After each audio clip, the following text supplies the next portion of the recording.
A sense of futility permeated my role as Alex's wife, as the resonance of his demanding voice cut through the clatter of dishes like a sharp knife. "Era, bring me some tea now," he commanded, impatience evident in his incredulous tone. My hand, immersed in soapy water, hesitated. "Hold on, I'm doing the dishes," I responded. His disdainful interruption came swiftly. "Stop that and bring me the tea quickly. Can't you follow simple orders?" I started to explain, only to be met with a harsh verdict. "What a useless wife you are. Make me some sweet coffee, please." Mrs. Whitmore, my mother-in-law, voiced her opinion from the living room, devouring a slice of cake taken from the fridge, her eyes gleaming with malice. A sigh escaped me as I glanced at the towering pile of dishes. "There are so many. Leave them for later. Just do what we say, useless wife." Alex's voice lashed out like a whip, each word stinging. I, Era, a 28-year-old working mother, found myself ensnared in a life that resembled more of a prison than a home. Married at 23, my hope for love and companionship had given way to the overbearing presence of Alex and his demanding mother. Our 4-year-old son remained the sole source of joy in my bleak world. Living in Alex's parents' house, a decision forced upon me after my father-in-law's passing, felt like a perpetual struggle. Initially sympathizing with Mrs. Whitmore's supposed grief, it soon became apparent that I was nothing more than a pawn in her cruel game of domestic tyranny. Cooking, cleaning, working, my efforts were never enough. Meals were either left untouched or criticized harshly. "The stir-fry is so half-hearted," Mrs. Whitmore would scoff. "I'm busy and can only make simple things," I'd respond, attempting to keep my voice steady. "That's why I hate backtalk from a daughter-in-law," she'd snap. Their cruelty escalated over time, shifting from harsh words to a chilling silence, ignoring me entirely as if I were a ghost haunting my own home. 5 suffocating years passed, and as Alex and I turned 35 and 33 respectively, the oppressive atmosphere remained unchanged. My mother-in-law, now 63, seemed to thrive on my misery. One evening, as I trudged home from work, a heavy realization settled over me. My existence seemed pointless in their eyes, a shadow unseen and unheard. The only voice that acknowledged me was that of my son, and the thought of losing even that small recognition became unbearable as I returned home. I initiated the cooking process immediately, attempting to push away the gloom that had settled in. I prepared mapo tofu, fried chicken, and a stir-fry with bell peppers and pork, hoping to infuse some semblance of normalcy into our dinner. "Bring me the mayo," Alex abruptly commanded, breaking his long silence. "Sure, here you are," I replied, handing him the mayonnaise. His first words to me in ages were not of gratitude or conversation, but a mere order. It proved to be the final straw, the breaking point of my patience and tolerance. The evening took a turn for the worse when Mrs. Whitmore demanded, "Clean the toilet." "What now?" I gasped. "Yes, now," she insisted, her voice dripping with venom. Unable to contain my frustration, I snapped back. "Don't say such a thing while we're eating. It's nasty, just like your heart," she hissed. Our argument escalated quickly, with Alex interjecting, demanding I apologize to his mother. However, I refused, standing my ground for the first time in years. The conflict reached its peak, and in that moment, a decision crystallized within me.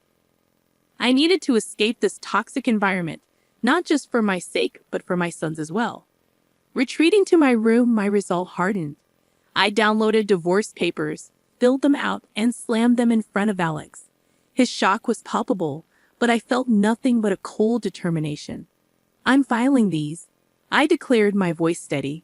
Facing my husband's bewildered expression, I realized I had finally stepped out of the shadows. It was time to reclaim my life. The days following my declaration of divorce were a whirlwind of cold glares and biting remarks. However, amidst this storm, I found an unfamiliar sense of liberation. One evening, as I served dinner, Mrs. Whitmore looked at the meal with disdain. "You call this food?" "Even a child cooks better," she remarked. Biting my tongue, I focused on my son's smiling face And Alex chimed in sarcastically, "Oh, playing the perfect mother now, are we? What a joke." I sensed the anger simmering within me, yet I maintained my composure. "I'm just trying to make a nice dinner for our son," I stated calmly. Mrs. Whitmore snorted dismissively, saying, "Don't act high and mighty. You're just a burden in this house." The tension at the table became palpable, with Alex's attempts to belittle me only intensifying. "So, Era, have you thought about how you'll survive after the divorce? You can barely keep a house, let alone your own life," Alex remarked. I looked him straight in the eye, asserting, "I have been supporting this family for years. I'm not worried about taking care of myself and our son." His smirk faded slightly, a flicker of unease crossing his face. Mrs. Whitmore quickly intervened, saying, "Don't be absurd. You need us more than we need you." The conversation turned to finances, a topic they usually avoided. "You do realize that without my salary, this household would crumble," I stated, more to myself than to them. Mrs. Whitmore scoffed, claiming, "We'll manage. We don't need your pity money." However, Alex's silence spoke volumes. He knew the truth. Without my income, they would be in dire straits. In the following days, their behavior became increasingly erratic. Mrs. Whitmore oscillated between trying to sweet-talk me into staying and hurling insults when I didn't comply. Alex, on the other hand, seemed lost, his arrogant facade crumbling as the reality of his financial dependence became undeniable. One afternoon, I overheard a conversation between them that chilled me to the bone. "She can't leave us like this," Alex hissed. "We need her money." Mrs. Whitmore's reply was cold and calculated. "Don't worry. I have a plan. We'll make her life so miserable she won't dare to leave."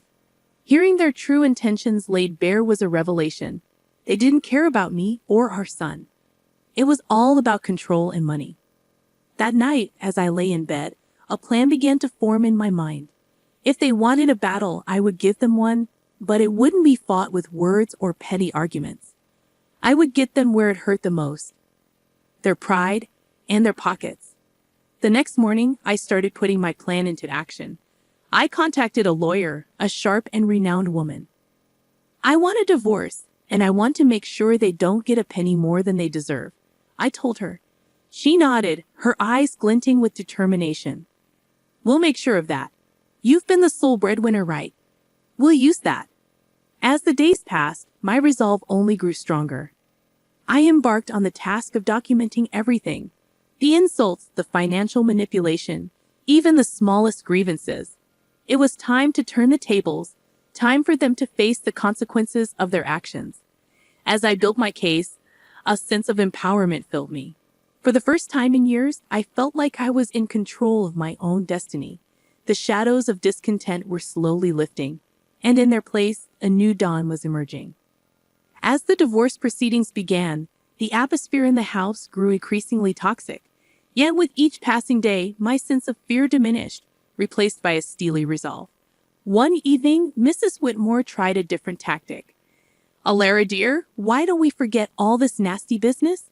You know we're family," her words dripped with insincerity. I met her gaze unwaveringly. "Family doesn't treat each other the way you've treated me," I responded. Alex, who had been quietly observing, scoffed. "Oh, playing the victim now. You're not as innocent as you pretend to be." I felt a surge of anger but kept my voice calm. "I'm not playing anything, Alex. I'm just no longer willing to be your scapegoat." The conversation turned, as it often did, to finances. "You think you can just take our son and leave? How will you support him?" Alex challenged. I smiled, a small, confident curve of my lips. "I've been supporting this family for years. I think I can manage." Mrs. Whitmore's expression twisted into a sneer. "You're nothing without us. You'll come crawling back." Their words no longer held power over me. I knew my worth, and I knew the truth. The next day, I met with my lawyer again. She laid out the strategy clearly.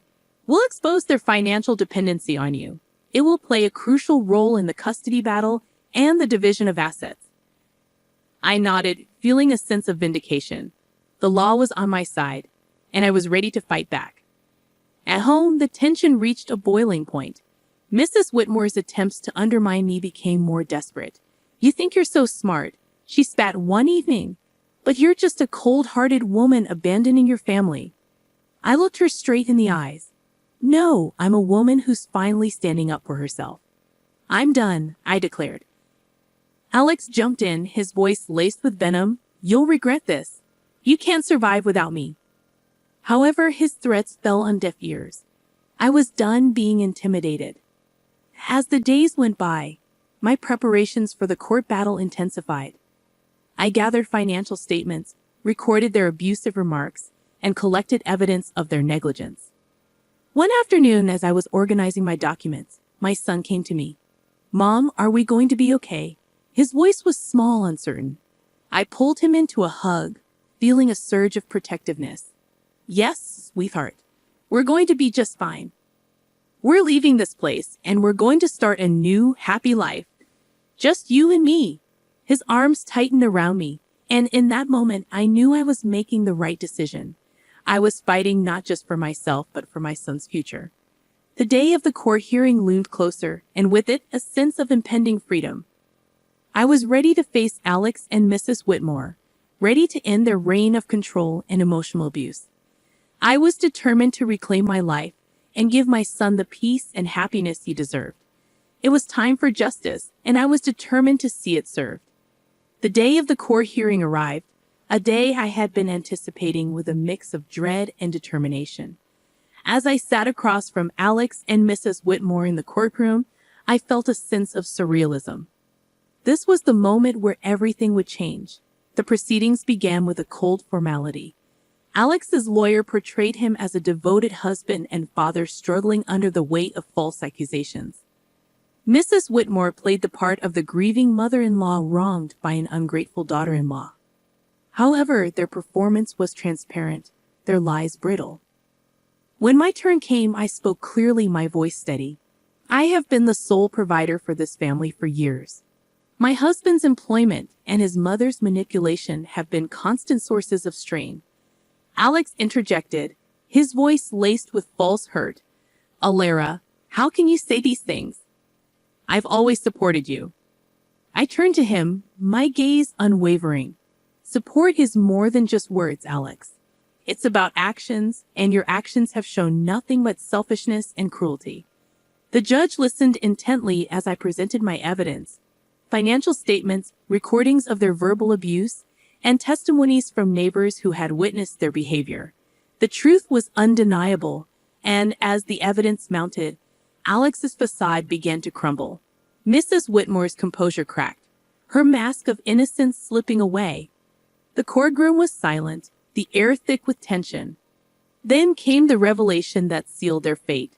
My lawyer presented photographs and documents proving Alex's infidelity and Mrs. Whitmore's illicit affair with a wealthy neighbor, Mr. Harwood.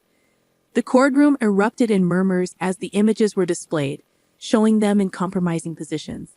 Their deception was laid bare for all to see. Alex's face turned ashen, his eyes wide with shock. Mrs. Whitmore's expression twisted into one of fury, her hands trembling. You invaded our privacy. Mrs. Whitmore shrieked, her voice shrill. I looked at her, my voice calm but firm. No, I exposed the truth, a truth that you both have been hiding for too long. The judge called for order, but the damage was done. Their credibility was shattered, their lies exposed in the harsh light of the courtroom. As the hearing came to a close, the judge's verdict was clear. I was granted full custody of our son, and a fair division of assets was ordered. Alex and Mrs. Whitmore were left with little more than their shattered reputations. Walking out of the courtroom, I felt a weight lift off my shoulders. The years of manipulation and emotional abuse were finally over. I had stood up to my oppressors and emerged victorious. The sweetest moment came when my son ran into my arms outside the courthouse, his face bright with relief and happiness. We did it, Mom, he said, his voice filled with joy. Yes, we did, I replied, holding him close. We're free now. It's just the beginning for us. As we walked away hand in hand, I knew that this was not just a victory for me. It was a victory for every person who had ever been made to feel small, powerless, or unworthy. It was a victory for truth and justice, the start of a new chapter filled with hope and the promise of a brighter future. The aftermath of the court ruling was immediate and tumultuous. Word of Alex and Mrs. Whitmore's deceit spread like wildfire, tarnishing their reputations in our small community. They were no longer able to hide behind their facade of respectability. In the days following the verdict, societal judgment and consequences awaited them. I concentrated on rebuilding my life with my son, finding solace in the satisfaction that Alex and Mrs. Whitmore were facing the consequences of their actions.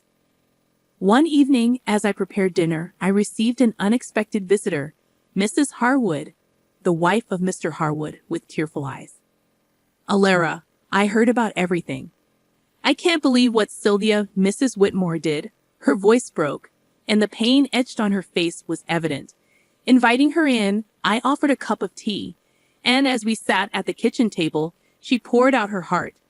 I trusted her as a neighbor, as a friend, and to think she was having an affair with my husband, she said. I listened, offering words of comfort. It was clear that Mrs. Whitmore's actions had caused more damage than she had ever anticipated. The next day, I encountered Alex in town. He was a mere shadow of the man he once was, his arrogance replaced by a look of defeat. "Alara, please, can we talk?" he asked, his voice barely above a whisper. I stopped, facing him. "What is there to talk about, Alex?" He fidgeted, unable to meet my eyes. "I am sorry for everything. I didn't realize how much I depended on you, on your strength." His apology, though late, was a testament to the shift in power. He had lost everything, his dignity, his home, his family. In that loss, he had finally recognized his own faults. However, it was Mrs. Whitmore who faced the harshest backlash. Her affair with Mr. Harwood had not only ruined her reputation, but had also led to legal troubles. Mrs. Harwood had filed for divorce and was pursuing a lawsuit against her for alienation of affection. I heard about Mrs. Whitmore's plight from neighbors, the whispers and rumors painting a picture of a woman undone by her actions. She had become an outcast, shunned by those she had once considered friends. One afternoon at the grocery store, our paths crossed, and for a moment, our eyes met. The look of resentment and defeat in her eyes was unmistakable. "You did this to me," she hissed under her breath as she passed by. I watched her go, feeling a mix of pity and vindication. "No, Sylvia, you did this to yourself," I whispered to myself. The tides of justice had turned, and the consequences of their actions were now inescapable. Alex and Mrs. Whitmore were living a life they had crafted through years of deceit and manipulation, and as I watched them struggle with the aftermath, I knew that the best revenge was living well, free from their toxic influence. Turning my focus back to my son and our new life, I realized that this was not just a story of revenge. It was a story of liberation. It was about breaking free from the chains of abuse and control. As I looked to the future, I knew that the best was yet to come.